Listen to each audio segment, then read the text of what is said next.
আজকে সকালে রেডি হয়ে দোকানে বেরিয়ে তাড়াতাড়ি করে দোকানের দিকে পৌঁছে দোকানটা পাততে শুরু করে দিলাম। আজকে মুরগির গাড়ি আসতে একটু লেট হচ্ছিল, তার কিছুক্ষণ পরেই মুরগির গাড়ি চলে এলো। মুরগির গাড়ি থেকে কিছু মুরগি ওজন করে নামিয়ে নিয়ে মুরগিগুলো খাঁচায় ভরে নিয়ে বসেছিলাম।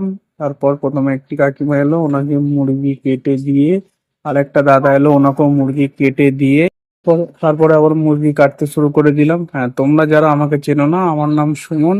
আমি পণ্যগড়ে একটি ছোট্ট মুরগির দোকান চালাই। শুধু তোমাদের একটু সাপোর্টের দরকার, যাতে আমি দোকানটা আরো বড় করে চালাতে পারি। তারপরেই আর একটা দাদা চলে এলো, ওনাকে মাংস কেটে দিয়ে টাকা কেটে নিলাম। তারপর একটা দিদি চলে এলো, ওনাকেও মাংস কেটে দেওয়ার পরপরই আরো দুটি কাস্টমার চলে এলো। ওনাদের সাথে গল্প করতে করতে ওনাদের মুরগিগুলো কাটতে কাটতে ওনাদের মুরগিগুলো ওজন করে রেডি করে ওনাদেরকে দিয়ে টাকা কেটে নিলাম। আরো দু তিনটে কাস্টমার চলে এসেছিল, ওনাদেরও মাংসগুলো রেডি করে ওনাদেরকে দিয়ে দোকান গোছাতে শুরু করলাম। আমার ভিডিও যদি ভালো লাগে চ্যানেলটি